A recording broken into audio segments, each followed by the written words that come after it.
नमस्कारम तिरुवनंतपुरम। भगवान पद्मनाभ स्वामी की इस पावन भूमि पर आना मेरा बहुत बड़ा सौभाग्य है।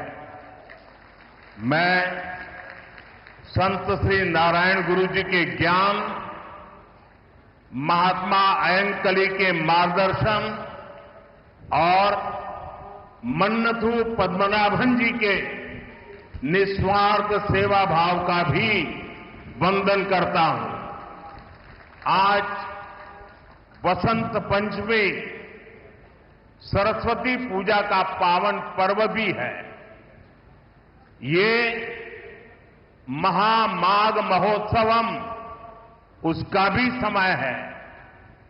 मैं केरला के लोगों को इन पर्वों की हार्दिक शुभकामनाएं देता हूं। आज नेताजी सुभाष चंद्र बोस जी की जन्म जयंती भी है। हम इसे पराक्रम दिवस के रूप में मनाते हैं।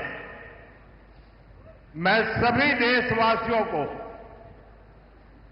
पराक्रम दिवस की बहुत बहुत बधाई देता हूं। നമസ്കാരം. തിരുവനന്തപുരം ശ്രീ പത്മനാഭസ്വാമിയുടെ മണ്ണിൽ വരിക എന്നത് എന്റെ സൗഭാഗ്യമാണ്. നാരായണ ഗുരുദേവന്റെ അറിവിന് മുന്നിൽ, മഹാത്മാ അയ്യൻകാളിയുടെ മാർഗദർശനത്തിനു മുൻപിൽ, മന്നത്ത് പത്മനാഭന്റെ നിസ്വാർത്ഥ സേവനത്തിനു മുന്നിൽ ഞാൻ നമസ്കരിക്കുന്നു. ഇന്ന് വസന്ത പഞ്ചമി ദിവസമാണ്. സരസ്വതി പൂജയുടെ പാവനമായ ദിവസം കൂടിയാണ് ഇന്ന്. അതോടൊപ്പം മഹാമാഘ മഹോത്സവവും നടക്കുകയാണ്. എല്ലാ മലയാളികൾക്കും ഈ മഹോത്സവങ്ങളുടെ എല്ലാ പേരിലുള്ള എല്ലാ നന്മകളും ഞാൻ നേരുകയാണ്. അതോടൊപ്പം ഇന്ന് നേതാജി സുഭാഷ് ചന്ദ്രബോസിന്റെ ജന്മദിവസമാണ്. ഇന്ന് രാജ്യം അദ്ദേഹത്തിന്റെ ജന്മദിന ദിവസത്തെ പരാക്രമ ദിവസം എന്ന പേരിലാണ് ആഘോഷിക്കുന്നത്. രാജ്യത്തെ എല്ലാവർക്കും നേതാജിയുടെ ജന്മദിനമായ പരാക്രമ ദിവസത്തിന്റെ ആശംസകളും ഞാൻ നേരുകയാണ്. मुझे लगता है कोई इफेक्ट आ रही है। जो माइक वाले हैं जरा उसको ठीक करें। മൈക്ക് ये संगीत पार्टी में तो इको इफेक्ट चाहिए, यहां क्या जरूरत है? समझाइए इनको। പറയുന്ന പരിഭാഷപ്പെടുത്തുന്നത് വളരെ ഇഫക്റ്റീവ് ആയിട്ട് കേൾക്കുന്നില്ല, നല്ല രീതിയിൽ കേൾക്കുന്നില്ല. മൈക്ക് ഒന്ന് അഡ്ജസ്റ്റ് ചെയ്യാനാണ്. എക്കോ കുറച്ചാൽ മതി. എക്കോ. मैं मेरा भाषण शुरू करने से पहले आज मेरे लिए बहुत भावुक पल है।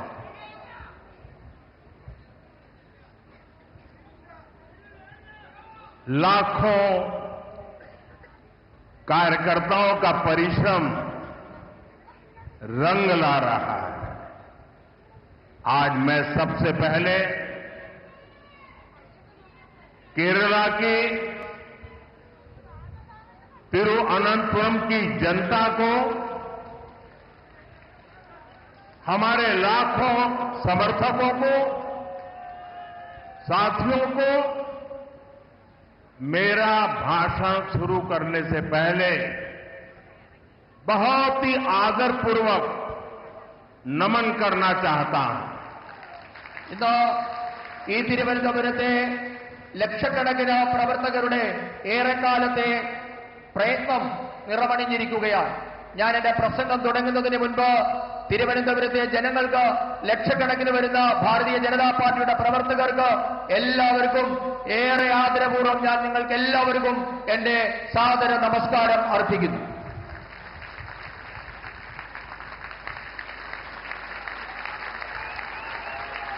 बोलो भारत माता की, बोलो भारत माता की, बोलो भारत माता की। जय जय नरेंद्र मोदी, जय जय नरेंद्र मोदी, जय जय बीजेपी।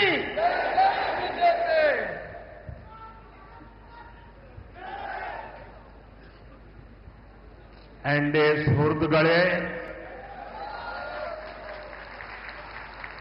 मैं जब भी केरला आता हूं आपका स्नेह, आपका स्वागत गर्मजोशी से भरा होता है और आज आपका उत्साह और भी स्पेशल है। आज मुझे यहां एक नई ऊर्जा दिख रही है। आज मुझे यहां एक नई होप दिख रही है। आपका ये जोश, ये विश्वास दिलाता है कि अब केरला में परिवर्तन होकर रहेगा। സുഹൃത്തുക്കളെ, और साथियों,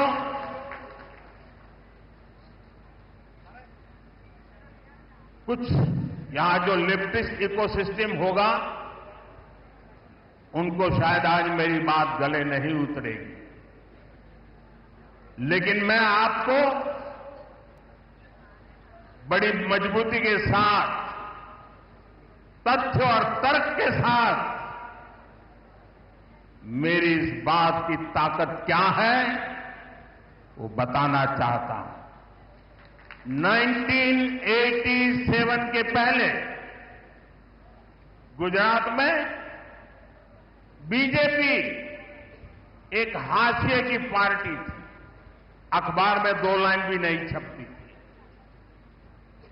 87 में पहली बार भाजपा ने अहमदाबाद म्युनिसिपल कॉरपोरेशन में विजय प्राप्त की, जैसे आज आपने तिरुवनंतपुरम में विजय प्राप्त की है। और वहीं से गुजरात में जो सिलसिला चला, लोगों ने हमारे काम को देखा, हमारे आचरण को परखा और उसका परिणाम है कि आज पिछले कई दशकों से वहां की जनता ने हमें सेवा का मौका दिया था। शुरुआत एक शहर से हुई थी, केरला में भी शुरुआत एक शहर से हुई है, और इसलिए मैं कहता हूं अब केरला भारतीय जनता पार्टी पर अभूतपूर्व विश्वास करके हमारे साथ जुड़ चुका है। പ്രിയപ്പെട്ടവരെ, ഞാൻ കേരളത്തിൽ വരുമ്പോഴെല്ലാം നിങ്ങൾ സ്നേഹം നിറഞ്ഞ ഊഷ്മളമായ സ്വീകരണമാണ് എനിക്ക് നൽകാറുള്ളത്. എന്നാൽ ഇത്തവണ നിങ്ങളുടെ ആവേശം ഏറെ പ്രത്യേകതയുള്ളതാണ്. ഇന്ന് നിങ്ങളിൽ ഒരു പുതിയ ഊർജ്ജം എനിക്ക് കാണാൻ കഴിയുന്നുണ്ട്. നിങ്ങളിൽ ഇന്ന് ഒരു പുതിയ പ്രതീക്ഷ എനിക്ക് കാണാൻ കഴിയുന്നുണ്ട്. നിങ്ങളുടെ ഈ ആവേശം കാണുമ്പോൾ എനിക്കുറപ്പാണ് കേരളത്തിൽ ഇത്തവണ പരിവർത്തനമുണ്ടാകുക തന്നെ ചെയ്യുമെന്ന കാര്യം എനിക്കുറപ്പാണ്.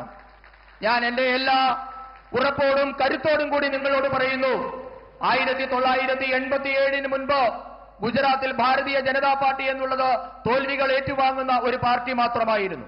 പത്രത്താളുകളിൽ പോലും ഇടം പിടിക്കാൻ പറ്റില്ലാത്ത ഒരു പാർട്ടിയായിരുന്നു. 1987 ആദ്യമായി അഹമ്മദാബാദ് മുനിസിപ്പാലിറ്റിയാണ് ഭാരതീയ ജനതാ പാർട്ടി വിജയിച്ചത്. അതുപോലെ ഇന്ന് തിരുവനന്തപുരം കോർപ്പറേഷനിലും നാം വിജയം നേടിയിട്ടുണ്ട്.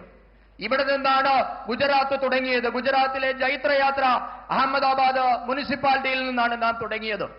ആ അഹമ്മദാബാദിലെ ജനങ്ങൾ, ഗുജറാത്തിലെ ജനങ്ങൾ ഭാരതീയ ജനതാ പാർട്ടിയുടെ പ്രവർത്തനം കണ്ടു, അവരതിനെ വിലയിരുത്തി. അതിനുശേഷം അവർ നമുക്ക് തുടർച്ചയായി അവരെ സേവിക്കാനുള്ള അവസരം തന്നുകൊണ്ടിരിക്കുകയാണ്. ഒരു പട്ടണത്തിൽ നിന്ന് തുടങ്ങിയ ജൈത്രയാത്രയാണ് ഇന്ന് നാം ഗുജറാത്തിൽ തുടർച്ചയായി ഭരിക്കുന്നതിൽ എത്തി നിൽക്കുന്നത്. അതേപോലെ ഇന്ന് കേരളത്തിലും നാം ഒരു പട്ടണത്തിൽ നിന്ന് തുടങ്ങുകയാണ്. എനിക്കുറപ്പുണ്ട് ഇന്ന് കേരളം ഭാരതീയ ജനതാ പാർട്ടിയെ വിശ്വസിച്ചു തുടങ്ങിയിരിക്കുന്നു. मेरे साथ बोलिए, भारत माता की ജയ്, भारत माता की ജയ്, भारत माता की ജയ്. एनडीए സുഹൃത്തുക്കളെ, तिरुवनंतपुरम में बीजेपी की जीत साधारण नहीं है। यह ऐतिहासिक है, अभूतपूर्व है। तिरुवनंतपुरम ने केरला में बीजेपी सरकार की नींव डाल दी है। तिरुवनंतपुरम नगर निगम में आपने बीजेपी को सेवा करने का अवसर दिया। इसकी गूंज केरल में ही नहीं बल्कि पूरे देश में सुनाई दे रही है।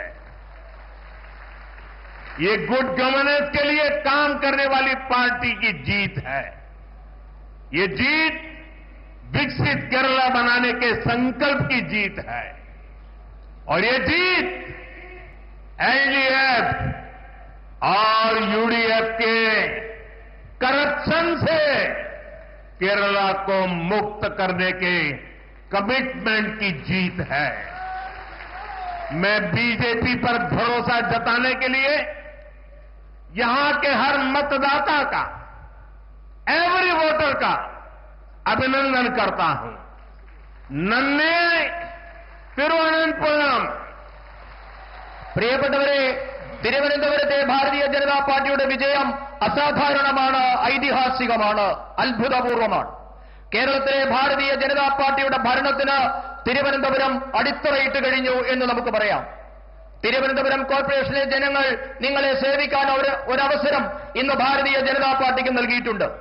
തിരുവനന്തപുരത്തെ ബിജെപിയുടെ വിജയകാഹളം കേരളത്തിൽ മാത്രമല്ല രാജ്യം മുഴുവൻ ഇന്ന് അലയടിക്കുകയാണ്. ഇത് സദ്ഭരണത്തിനായി യത്നിക്കുന്ന പാർട്ടിയുടെ വിജയമാണ്. വികസിത കേരളം എന്ന സ്വപ്നം യാഥാർത്ഥ്യമാക്കാനുള്ള വിജയമാണിത്. ഇടത് വലത് അഴിമതി ഭരണത്തിൽ നിന്ന് കേരളത്തെ മോചിപ്പിക്കുമെന്ന നിശ്ചയദാർഢ്യത്തോടുകൂടിയുള്ള വിജയം കൂടിയാണ് ഇത്. ഭാരതീയ ജനതാ പാർട്ടിയിൽ വിശ്വാസമർപ്പിച്ച തിരുവനന്തപുരത്തെ ഓരോ വോട്ടറെയും ഞാൻ അഭിനന്ദിക്കുന്നു. തിരുവനന്തപുരത്തിന് നന്ദി, നന്ദി തിരുവനന്തപുരം.